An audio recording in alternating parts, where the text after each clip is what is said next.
Good morning, ladies and gentlemen. I welcome you all from the Doha COP18, where climate change negotiations are taking place to find a solution to the global climate problem.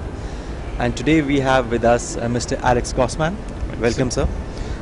It's important, a moving part in the puzzle for the last few years has been Australia.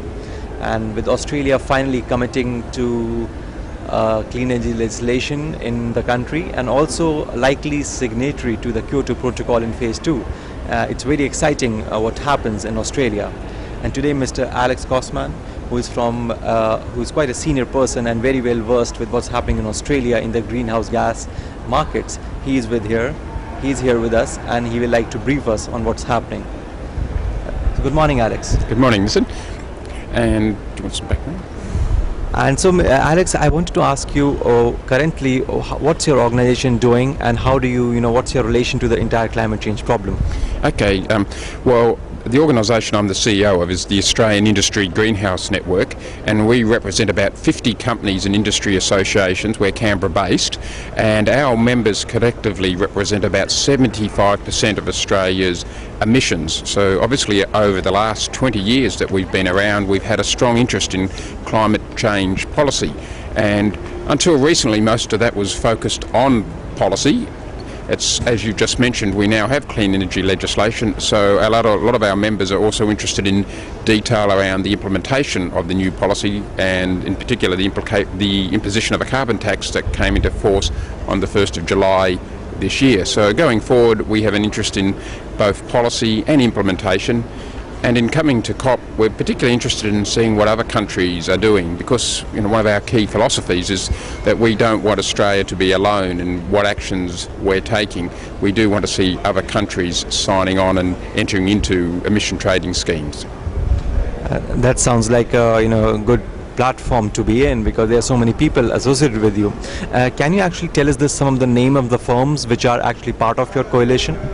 Well, we represent sectors right across major industries, so we go from cement through to aluminium, through to steel, and into the oil and gas sector. So we have some well-known Australian companies such as BlueScope, Boral, through to global companies such as the Chevrons and the Exxon Mobil, Shell's, BP. So we have a broad representation of what are, at the end of the day, very large companies. Right. Thank you. And can you let us know what has happened in Australia in the past 1 year with regard to greenhouse gas reporting standards and the legislation?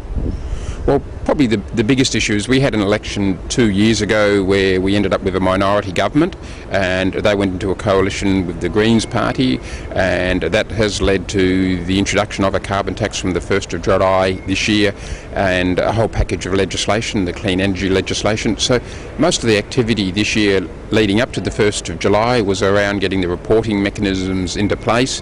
Since then it's been the detail of the implementation, so there has been a lot of focus at the implementation level. I suppose, however, other activities and other issues of importance is on the 28th of August, Australia announced that it was entering into linkages with the EU ETS, so that was a bit of a surprise because of issues to do with market sensitivity. There was no advice that those negotiations had moved that far. So since then there's been legislation that's come around about how we'll actually enter into that linkages arrangements that don't take place for Australia until 2015. There's also a number of reviews of other elements of the government's package towards addressing greenhouse emissions, and so for example we have a renewable energy target, and that's being reviewed by the Climate Change Authority. So we've put in a number of submissions and they'll be going to the government early in the new year with their recommendations. So it's been a busy year. A busy year is always good, and especially for climate policy work. When you mention submissions, what is the approach you take toward collecting the opinion and other things from your members? Do you have like a committee meeting, or they send you submissions, and how do you communicate that to the government? Well, what we do is, at the end of the day, we have a set of principles within the Greenhouse Network that have been developed over many years, and we work towards upholding those principles. So those are that we prefer a market mechanism, that it should be least cost abatement, that Australia shouldn't be going alone. So that always gives us the position that we start off with in responding to any government inquiry. In terms of how we actually do it, a lot of these inquiries actually follow on from previous inquiries, so there's always a body of work that we can start with. But we'll go out to our members and seek comments, but the Secretariat, we will draft the submissions, send out drafts for comments and then feed it into the government. The Australian government tends to be fairly consultative around inquiries, and so you do get the opportunity to meet and put forward your case with the bodies that are undertaking those inquiries, and they like to have a degree of separation between the policy area and the people who are actually doing the reviews. So in the case of the renewable energy target, they're having that done by an independent body, the Climate Change Authority, and then that reports to the government at the end of December. So in terms of these reviews, what are the three major priorities for your members at the moment? Look, now that the carbon tax has come into play, the priority would be one around the effective implementation of that arrangement. And then secondly, going back to our preference for a market-based solution, is to actually start seeing the removal of those programs that actually aren't market-based and that distort the market from operating. So, you know, our positions around a renewable energy target is, well, do we really need one if we now have a carbon tax in place?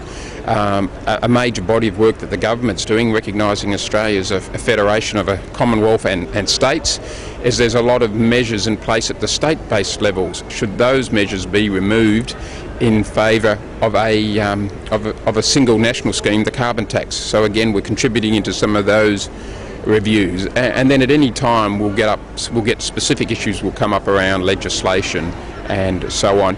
I suppose another major issue for us is that given that we represent a lot of companies that are in the emission intensive trade exposed area, and industry is doing it hard in Australia at the moment because the dollar is so high, we're particularly concerned to make sure that there's effective levels of assistance to our manufacturing sector, recognising that most of our competitors aren't facing a carbon tax.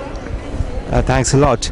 In terms of the future, like next 1 year, what are the major priorities for you and your members? Maybe in terms of submissions or other kind of issues which you like to see resolved or be addressed? Yeah, good question. There'll be ongoing implementation. There will be these various reviews I've talked about.